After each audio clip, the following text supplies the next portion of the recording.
तर मित्रांनो, लग्नानंतर होईलच प्रेम या मालिकेच्या 23 डिसेंबरच्या एपिसोडमध्ये भारी ट्विस्ट बघायला मिळतोय.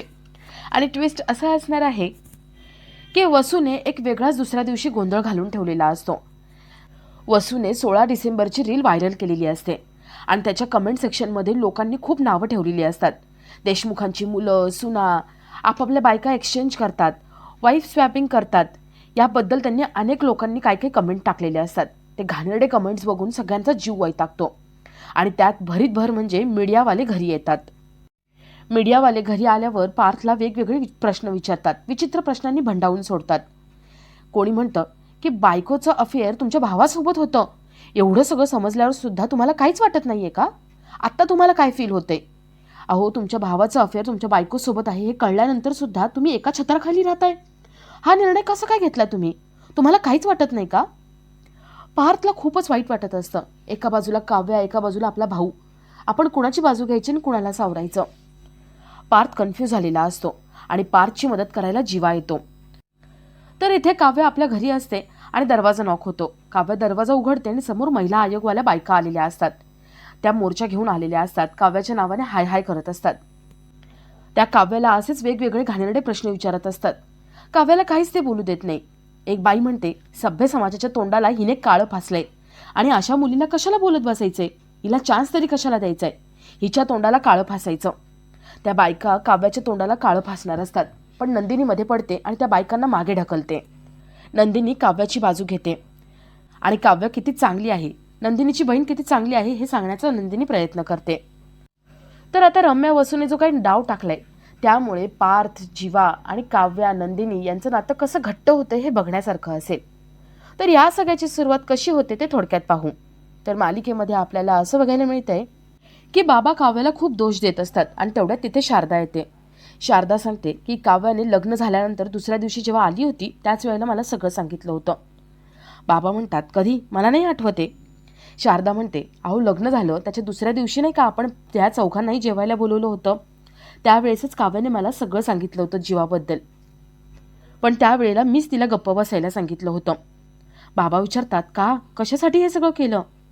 नंदिनीने हे सगळं ऐकलेलं असतं. शारदा सगळ्यांसमोर ठामपणे काव्याची बाजू घेते. यामध्ये काव्याचा काहीच दोष नाहीये. आपणच काव्यावरती जबरदस्ती केली आणि तिला लग्नाला उभं केलं, तिचं मत सुद्धा विचारलं नाही हे सांगते. बाबा म्हणतात, शारदा, तुला सगळं समजलं होतं तर तेव्हाच का सांगितलं नाही ग? तेव्हाच लग्न मोडलं असतं ना. आई म्हणते, नाही हो, मला नंदिनीवरती अन्याय होऊ द्यायचा नव्हता. नंदिनीचं 2 वेळा आधीच लग्न मोडलं होतं आणि परत हे तिसऱ्यांदा लग्न मोडलं असतं तर तिच्या मनाला लागलं असतं आणि त्यामुळे मी काव्याला सांगितलं कोणाला काही सांगू नको. काव्या तेव्हा पेटून उठली होती. तिला पार्थसोबत संसार करायचा नव्हता. ती सारखी तो जीव तोडून सांगत होती आणि तिने ठरवलं होतं सगळ्यांना सांगायचं. आणि तिच्या या हट्टामुळे, जिद्दीमुळे मी कच खाल्ली आणि मी हॉस्पिटलाइज झाले होते. यामध्ये काव्याचा दोष नाहीये. मीच तिला गप्प बसायला सांगितलं होतं. आई नंदिनीची आणि बाबांची माफी मागते. नंदिनी म्हणते, आई, तुझं आणि काव्याचं कोणाचं काहीच चुकलं नाहीये. खरं चुकलंय ना ते माझंच.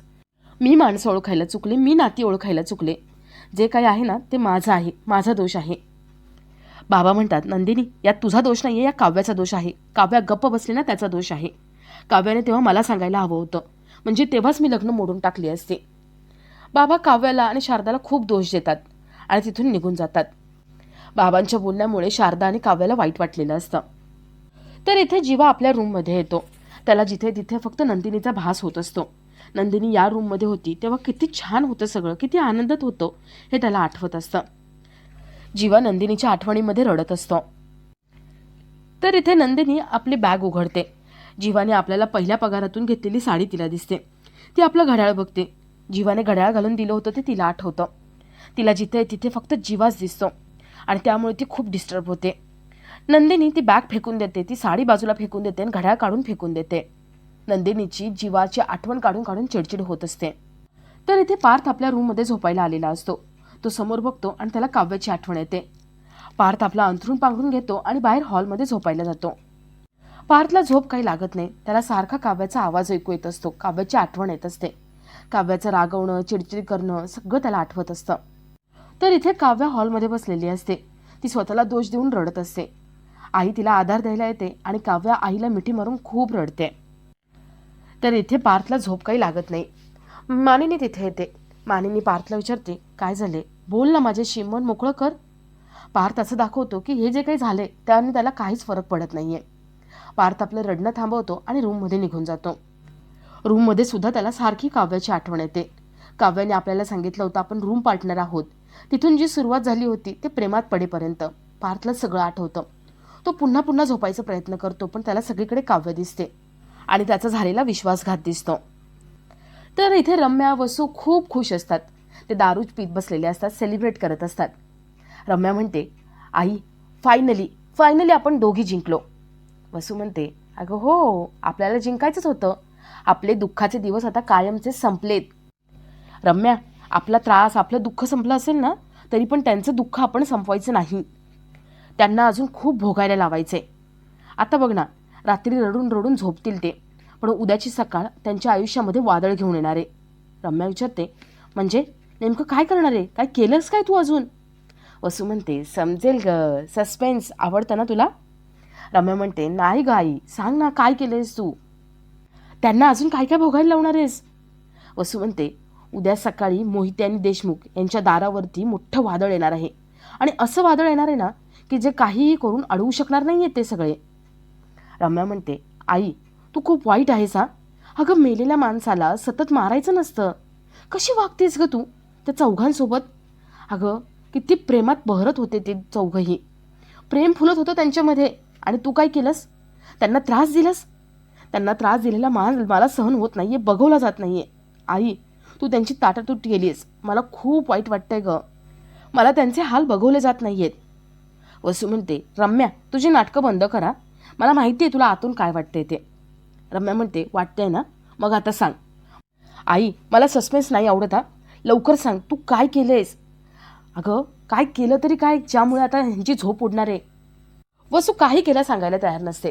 वसू म्हणते, रम्या कळणार ग, तुला सगळं कळणार. सुरुंग पेरून ठेवलाय, आता जेव्हा धमाका होईल ना तेव्हा तुला सगळं कळेल, आवाज तुझ्या कानापर्यंत येईलच.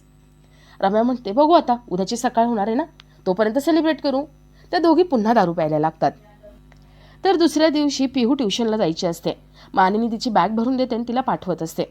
पिहू मस्त मोबाईल बघत बसलेली असते. तिला थोडा वेळ असतो आणि जीवा खाली येतो. जीवाला ताप भरलेला असतो. पिहू मोबाईल बघत असते आणि तेवढ्यात एक व्हिडिओ तिच्या समोर येतो. तो म्हणजे 16 डिसेंबरचा व्हिडिओ. पिहू जीवाला तो व्हिडिओ दाखवते.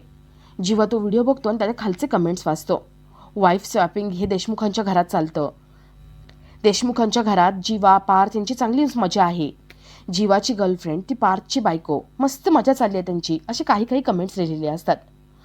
जीवा ते कमेंट्स वाचतो आणि त्याला खूप राग येतो. मानिनी त्याच्या हातातला मोबाईल हिसकावून घेते आणि त्याला म्हणते, नको प्लीज, हे सगळं वाचू नकोस. जीवा खूप चिडलेला असतो आणि आपला आजचा हा भाग इथेच संपतो.